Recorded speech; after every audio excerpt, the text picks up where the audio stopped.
Winter, for you, is a setting on a wall. The cold presses against the glass, the wind does whatever it wants out there, and you turn a small dial and the air inside your home simply becomes summer. You own a coat for the walk to the car. You own a car that warms itself. The deep freeze of January is, for you, a thing you look at through a window with a hot drink in your hand. An inconvenience, a backdrop, never once a threat to your life.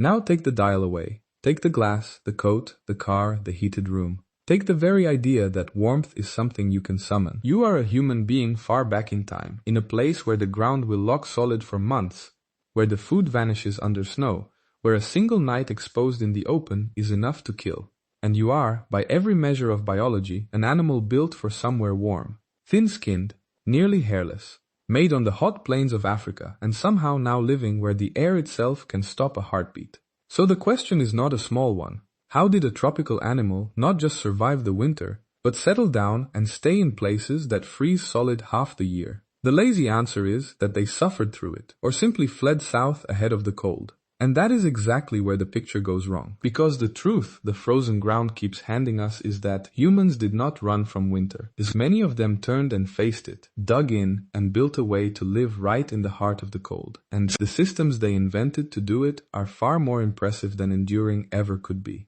The first of those systems was the most obvious and the most underrated. If you cannot change the weather, you build a small pocket of better weather and you live inside it. You make shelter, and not the rough lean-to we tend to imagine. In the open, treeless cold of the Ice Age North, where there was no wood to build with, humans built houses out of the only large material the land offered them, the bones of mammoths. At a site in Ukraine, archaeologists found the remains of dwellings framed from hundreds of mammoth bones, huge curved tusks and skulls fitted together into round, sturdy huts, likely covered with hides and packed against the wind. These were not desperate scrapes in the dirt. They were engineered structures, built to hold heat and break the killing wind, lived in through winter after winter. And inside that shelter sat the thing that made the whole arrangement possible, the one piece of summer they could carry into the dark, and could never, ever let go out. Fire. Inside a sealed shelter, a single managed flame did something nobody could do alone. It turned a pocket of frozen air into a place a tropical animal could live through the night. But in deep winter, fire was also a brutal problem of supply. Where the land froze, dry wood could become scarce or buried, and a fire that needed feeding all night, every night, for months, demanded fuel the landscape did not always offer. So humans in the coldest places did something that sounds almost impossible. They burned bone. The fat-rich bones of the animals they ate could be fed to a fire and made to burn long and hot. And at sites across the frozen north, archaeologists find hearths full of charred bone, evidence of people who had solved the fuel problem by turning their food waste into heat. Nothing was wasted. The animal fed them, sheltered them, and then, bone by bone, kept them warm. But warmth alone does not get a body through winter.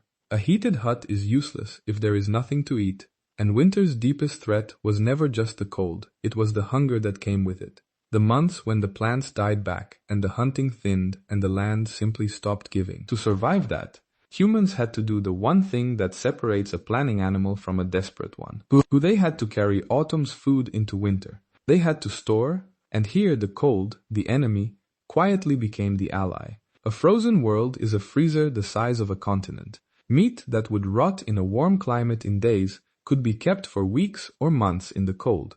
And humans learned to exploit that on purpose, caching kills in cold pits, freezing surplus into the ground, preserving the autumn's abundance to be eaten through the dead months. They dried meat and rendered fat, packing the richest, most energy-dense food they could into stores that would outlast the snow. The hunt was not just about today's meal anymore. It was about building a buffer against a future everyone could see coming. Now the myth worth killing, the one we hold without thinking. We picture our cold climate ancestors as half-starved wretches clinging to the edge of survival. Winter as a sentence they barely served out each year. The evidence says something far prouder. The people who cracked the cold did not merely cling on, they flourished there. The frozen north held enormous animals, mammoths and bison and reindeer, herds of walking food, and the humans equipped to hunt and store them lived well, in real, organized, settled comfort. Winter, for the prepared, was not a famine to be endured.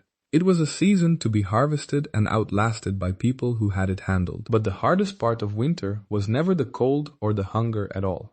It was something far quieter and far heavier on the human mind. It was the confinement. When the storms close in and the cold turns deadly, the same shelter that saves your life also traps you inside it, with the same handful of people, in the same small space, in the long dark, for weeks at a stretch. Modern winters at the far north can bury the world in darkness for months. And even where the dark was less total, deep winter meant a group sealed together, unable to spread out, unable to walk away from a quarrel, sharing cramped warmth with nowhere else to go. The cold could kill the body in a night. The confinement worked on something slower and just as dangerous, the mind, and the bonds holding the group together. And the way humans survived that may be the most human thing of all. They did not just wait out the dark in grim silence. They filled it. The long trapped hours of winter were poured into the things that hold people together when proximity threatens to tear them apart. The telling and retelling of stories, the making of music, the carving and the craft, the passing of knowledge from old to young, the deepening of the very bonds that close quarters put under strain. Winter forced people into each other's company past the point of comfort. And rather than let that break them, they used it. The dead season became the season of culture, of teaching, of the slow indoor work that summer was too busy to allow. The same months that could have driven a group apart instead wove it tighter. So picture the full machine of it. The mammoth bone house breaking the wind. The bone-fed fire holding a pocket of summer in the dark. The frozen caches of autumn's food carrying the group across the empty months. And inside it all, a group of people sealed together by the cold, surviving not just the freeze and the hunger, but each other, turning the long confinement into the very thing that made them a people. Not a tropical animal barely enduring a climate it was never built for. A creature that took a season designed to kill it and engineered an entire way of life inside it.